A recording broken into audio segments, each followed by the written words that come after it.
Act as if success is already yours, and watch reality catch up. They told you to wait. Wait until you have proof. Wait until you're ready.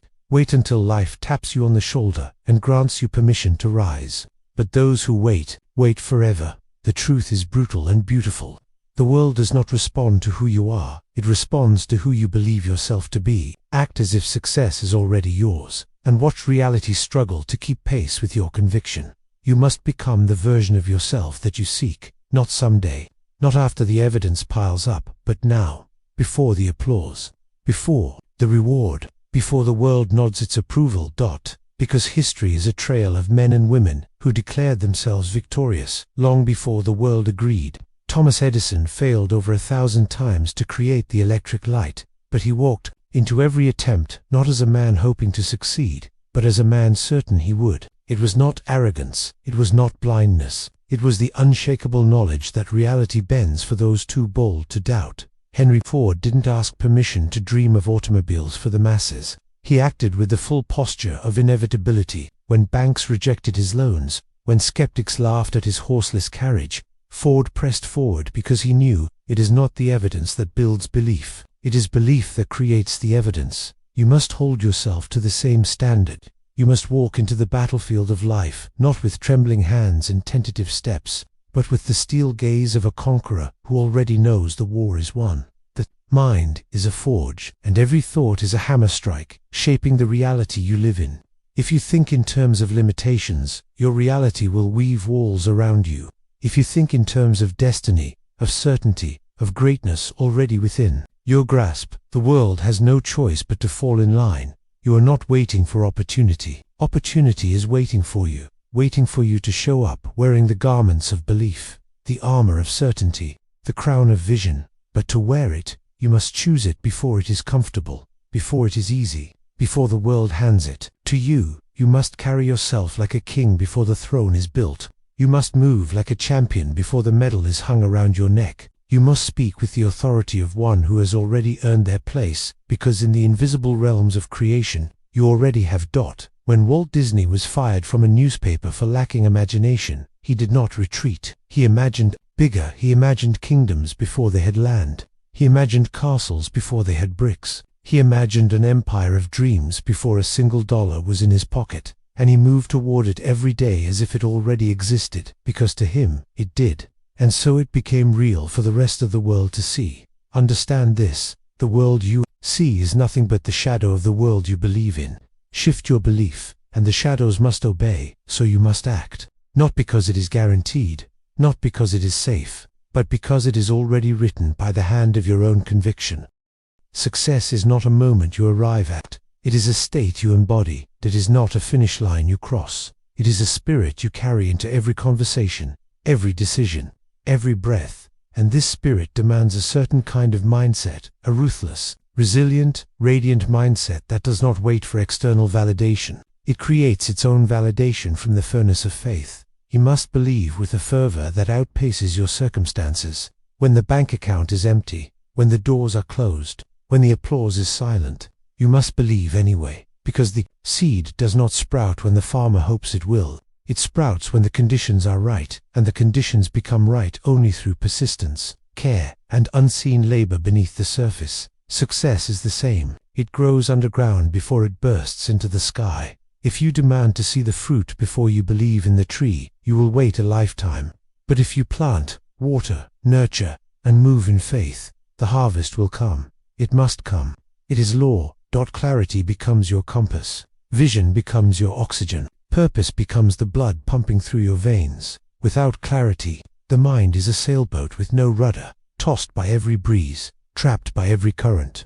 But with clarity, true clarity, you become unstoppable. You know where you are headed, you know why you must get there, and you refuse to be moved by the storms that rise along the way. Abraham Lincoln did not stumble into greatness. He decided he was destined for it, even when life tore him apart. Failure after failure, defeat after defeat, loss after loss. Yet through it all, he held to a vision bigger than pain, bigger than humiliation, bigger than fear. He acted as if the future was already his to shape, and because of that, it became so. You are no different. You are not here to drift. You are here to design. You are not here to hope success falls into your lap. You are here to walk into success as though it were your birthright, because it is. But birthright alone means nothing. It is the claiming, the seizing, the acting that forges the invisible into the tangible. Every step you take today is a blueprint. You are laying for the life you will live tomorrow.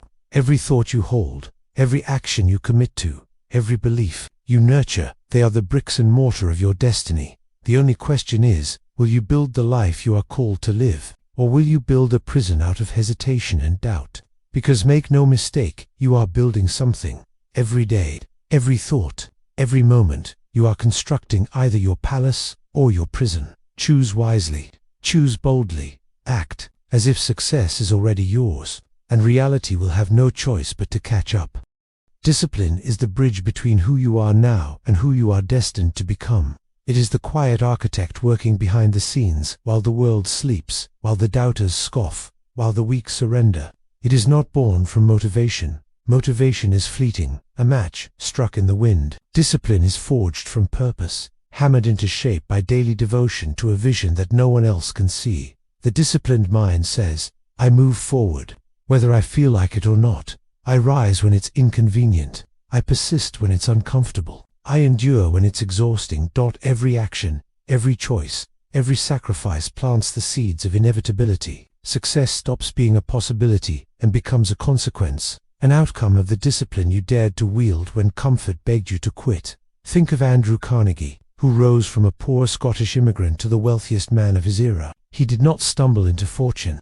He disciplined his mind to see opportunity where others saw obstacles. He trained himself to think in terms of abundance while others drowned in scarcity. He acted, again and again, with the silent certainty that wealth was not a matter of luck, it was a matter of law, and he was merely applying it. And so must you. You must move with the same iron determination, the same relentless forward march, not waiting for the muse to sing, not waiting for the stars to align, but willing the stars into alignment by the sheer force of your persistence. Action becomes your language. Action becomes your prayer. Action becomes the proof that you are who you say you are, even when no one is watching.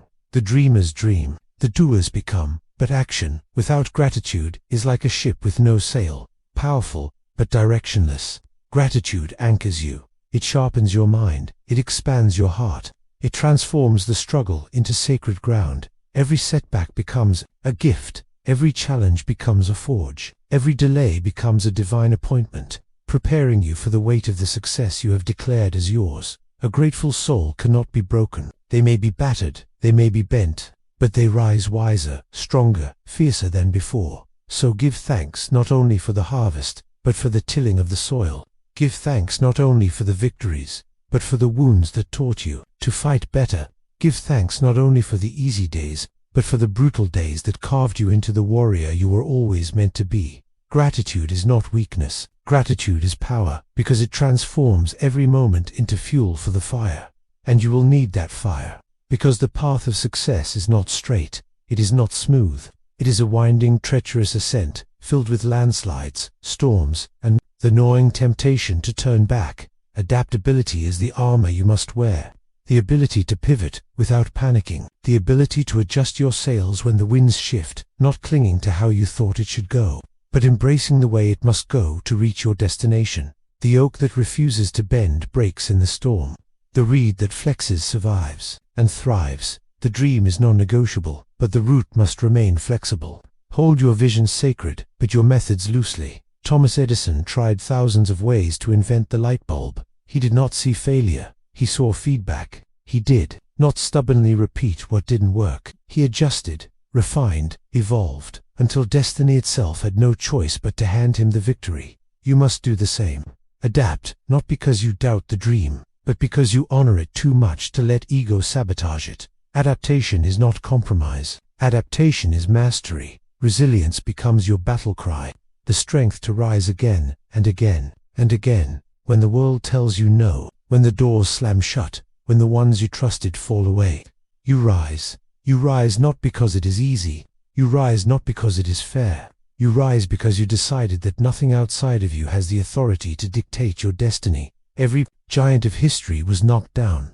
Every legend bled on the battlefield. Every icon you admire tasted defeat more times than they could count, but they refused to stay down.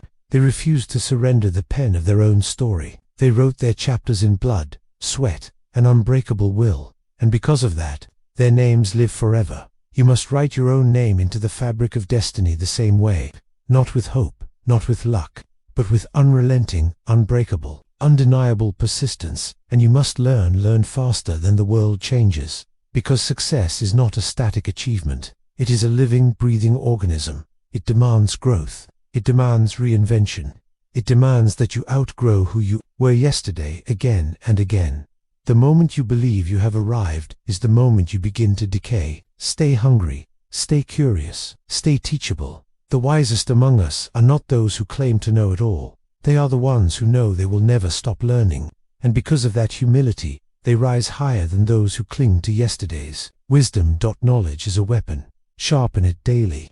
Hone your mind until it is a blade so keen that no obstacle can stand against it. Read, study, absorb, challenge your own assumptions, destroy your own limitations. The world belongs to those willing to evolve faster than their fears. You must embody this spirit. You must become a living testament to the truth that success is not something you chase. It is something you align yourself with. It is not an external treasure you must hunt. It is an internal reality you must ignite. When you act as if success is already yours, you activate a force larger than ambition. You activate the very laws of creation, bending the unseen into form, drawing unseen alliances, opening unseen doors. The world will not understand at first.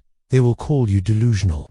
They will whisper that you are dreaming too big. They will laugh in the early stages. When the evidence is thin and the struggle is thick, let them, because you are not building your life based on what the doubters can see. You are building it based on what you can see, and soon they will see it too.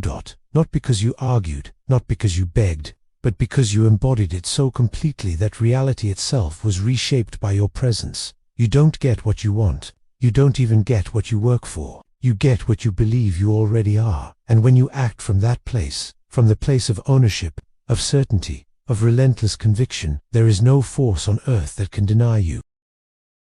And so you stand here now at the razor's edge, between the life you have known and the life you were born to create. The clock is ticking.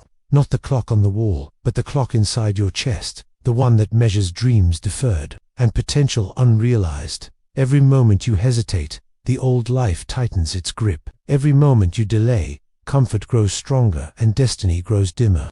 But every moment you act, every step you take in faith, you crack the chains that held you small. You tear down the walls that caged your greatness. Understand this, the life you desire is already reaching for you.